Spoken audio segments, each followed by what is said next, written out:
বিসমিল্লাহির রহমানির রহিম। আলু ঘাটি রেসিপি নিয়ে আসলাম আপনাদের সামনে। তা আলু ঘাটি করার জন্য অবশ্যই আলুগুলো সেদ্ধ করে নিতে হয়। আমি সেদ্ধ করে খুব ভালোভাবে ছিলিয়ে নিচ্ছি, কারণ ছেলা ছাড়া তো আলু ঘাটি করা অসম্ভব। আর আমি সেদ্ধ করা আলুগুলো খুব সুন্দর করে হাত দিয়ে একটু ছাড়িয়ে নেব, অর্থাৎ গলিয়ে নেব। আর হাত দিয়ে এই আলু ঘাটি করার জন্য এই আলুগুলো গলালে খুব বেশি ভালো হয়। অন্য কিছু দিয়ে না গলে হাতের রান্নাটা আসলে হাতেই বেশি মানায় আর টেস্ট লাগে যদি গোল লাল আলু। আর আমি খুব ভালোভাবে আলুগুলো একদম ছেনে নিলাম। আর এ পর্যায়ে এসে আমি একটু হালকা পানি দিয়ে দিলাম আলু ঘাটিটা আর একটু গলানোর জন্য খুব সুন্দর করে।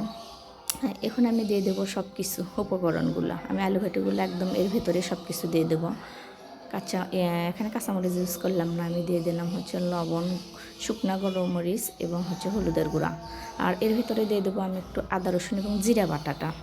আর দিয়ে সবগুলো উপকরণ একত্রিত করে আর একটু পানি দিয়ে আমি এগুলো ম্যাগনেট করে রাখবো হচ্ছে তাও 15 থেকে 20 মিনিট। আর আমি ডিম দিয়ে আলু ঘাটি করবো, এই জন্য অবশ্যই ডিমের জন্য পেঁয়াজ এবং কাঁচামরিচ কেটে নিয়েছি। এই পেঁয়াজ কাঁচামরিচটা ভালোভাবে একটু নিয়ে থেতো করে নিয়ে আমি হচ্ছে ডিমটা ভেঙে দিলাম। ডিমটা আসার সময় আমার মেয়ে সিঁড়ি দিয়ে ভেঙে ফেলেছিল, তাই একটা ভাঙানো ডিম ছিল, সেটা আগে ঢেলে নিয়েছিলাম। ডিমগুলো ভালোভাবে ফেটে নিলাম। ভাজার জন্য ডিম এভাবে হাত দিয়ে ফেটে নিলে খুব ভালো লাগে ডিমটা। আর দিয়ে দিলাম হচ্ছে কড়াই আমি সরিষার তেল, আমি সবসময় সরিষার তেল ইউজ করি। আর আলু ঘাটির জন্য সরিষার তেল অবশ্যই পারফেক্ট। তা আমি হচ্ছে ডিমটা অবশ্যই ঢেকে দিয়েছিলাম মোটা হওয়ার জন্য। ডিম ঢেকে দিয়ে করলে অবশ্যই মোটা হয়, খুব সুন্দর হয়। আলু ঘাটির মধ্যেও একটু টেস্ট লাগে। তো ঢাকনাটা উদম করে আমি ভালোভাবে ভেজে নিলাম। একটু ডিম আমার মোটা হয়েছে দেখেন, আর একটু হয় অবশ্য, খুব কম সময় করলাম। আর দিয়ে দিলাম আর একটু সরিষার তেল। এবার আলু ঘাটি রান্নার জন্য আমি দিয়ে দিলাম পাঁচফোড়ন, তেজপাতা, দারুচিনি এবং হচ্ছে একটা এলাচ। আর এখানে দিয়ে দিলাম পেঁয়াজ এবং কাঁচামরিচ। আমি অল্প আলু ঘাটি করতেছি, এই জন্য আমি অল্প অল্প উপকরণগুলোই দিয়ে দিলাম ফোড়নের জন্য। অবশ্যই ফোড়নের জন্য আলু ঘাটি করতে একটু পাঁচফোড়ন দিলে ভালো হয়।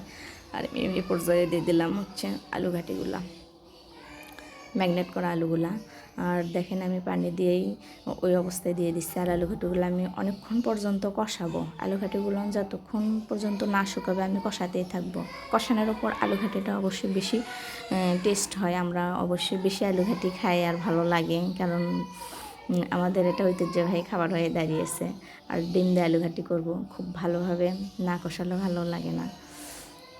এই পর্যায়ে আমি দিয়ে দিলাম হচ্ছে গরম পানি, কারণ গরম পানি আলু ঘাটিতে দিলে আলু ঘাটি টেস্টটা একটু ভালো হয়। ঠান্ডা পানি এখানে মানানসই হয় না এবং ভালো লাগে না।